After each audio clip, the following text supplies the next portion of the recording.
The Legend of Zelda Ocarina of Time is home to some of the series' most epic mini-bosses, possibly even the best.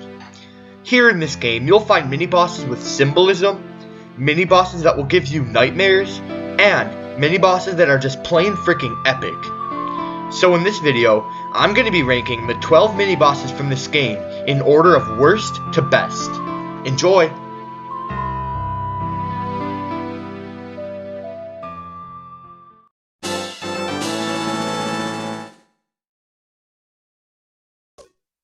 At number 12, we have the Deku Scrub Brothers. Yeah. I kinda have my doubts that this is even considered a mini-boss, but you can't argue with Zeldapedia. Anyways, all you pretty much do is affect the Deku Nuts back in the order of 2, 3, 1, talk to the first scrub, and you're done. Very, very easy.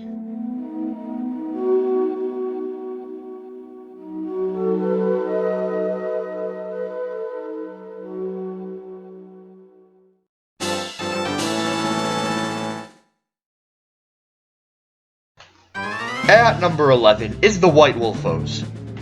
Even though facing Wolfos in general is pretty epic, you see them all throughout the game, so it kinda takes away from some of the thrill of the fight. The environment was cool though, and it's not like the battle was completely boring, just a little easy.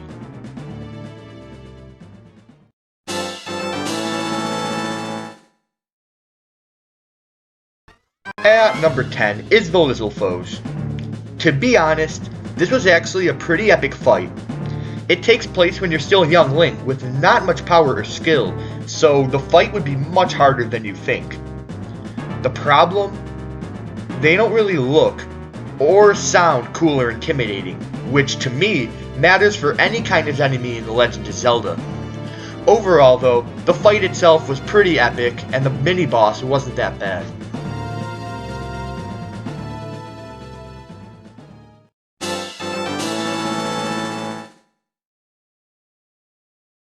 At number 9 is the Flare Dancer. To be honest, this was a pretty boring fight, and also pretty easy, and just not that great overall. But the one thing keeping this from last place is how freaking cool it looks. Well, when it still has its power, of course. Anyways, all you pretty much have to do is throw bombs at the powered up Flare Dancer, and then chase down the real Flare Dancer. The fight itself wasn't exactly sucky, but the Flare Dancer itself looks so freaking cool.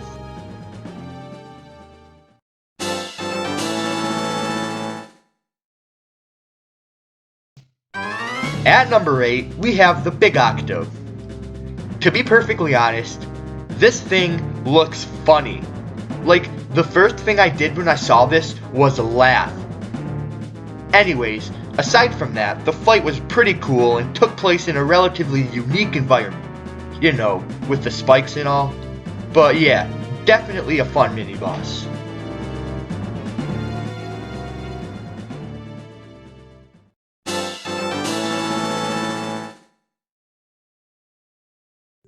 Number 7 is the Giroud O Guard. These guards can prove to be very difficult, wielding 2 swords at once.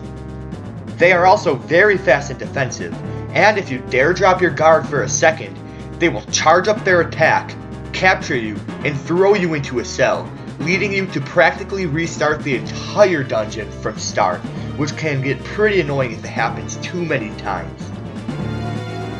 Overall though, I've never really seen a fight quite like this one in Legend of Zelda, landing it up at number 7.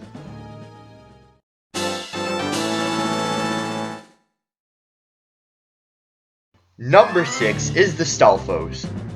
The reason I'm putting such a generic mini-boss fight all the way up here is because 1, I love the undead element of enemies in Legend of Zelda. They're just so damn cool. And 2, the fight itself is actually very epic and challenging, despite being very generic. Overall, it was just a very exciting mini-boss fight, and I really enjoyed it.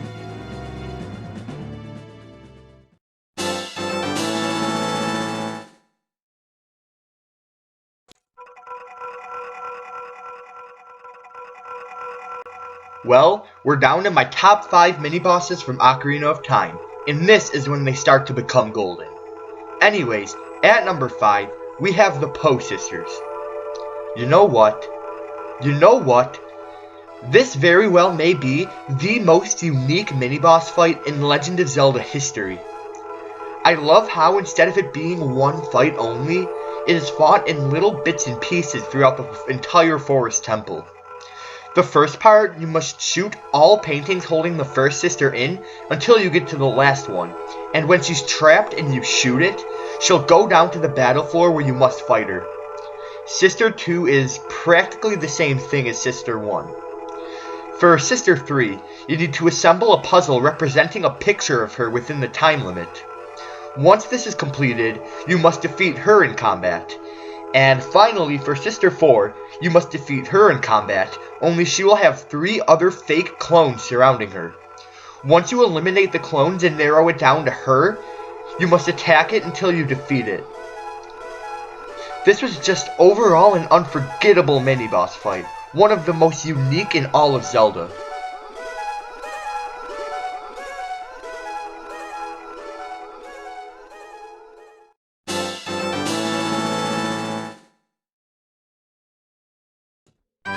Number 4, we have the Iron Knuckle. This mini-boss is freaking epic. Literally, one of its attacks dealt by its giant killer axe that it swings around effortlessly will take away 4 hearts or something like that. Not to mention, the thing is huge and heavily armored, and also very intimidating. The fight itself was one of the best in the game, and the fact that you get to fight it as young Link is very funny. Just look at that size difference. Anyways, the Iron Knuckle battle was a very epic and extremely memorable fight, by far one of the best in the game.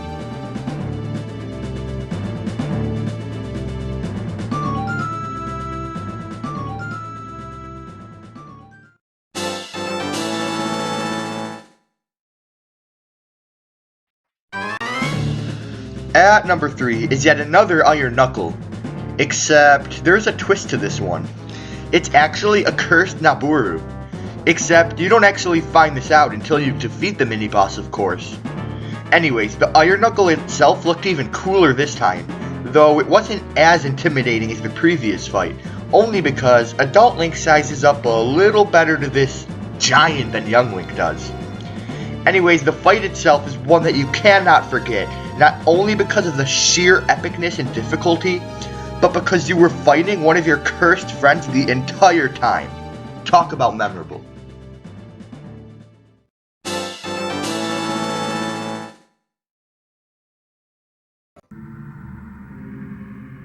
So, you're in the Shadow Temple, and you walk into a room. As you step in, you see a bunch of arms sticking out of the ground. You become curious, so you walk up and check it out, and BAM! It grabs you, and this pops out of the ground. Your reaction? You pee your pants. Seriously, look at this thing. It's not even the fight that's good about this, it's just how freaking scary it is. With its long neck, creepy face, and even the way it moves, it just makes me want to pause the game. For eternity. And it doesn't exactly make it better when its bony hands grab you and you're forced to just sit and watch as it slowly makes its way towards you. No thanks. Anyways, this is the scariest, creepiest, weirdest, and most horrifying creature in Legend of Zelda. But that's why I love it.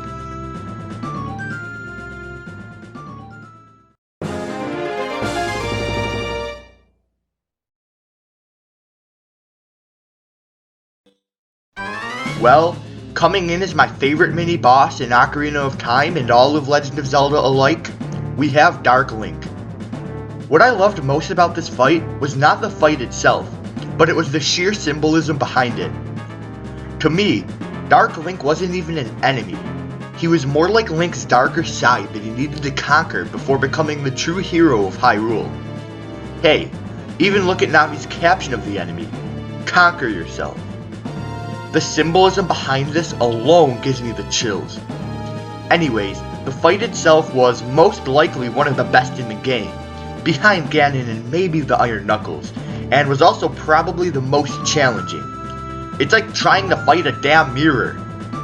Anyways, with the sheer symbolism, extreme epicness, and total memorability behind Dark Link, he tops off as my favorite mini-boss from Ocarina of Time, and probably all of Zelda.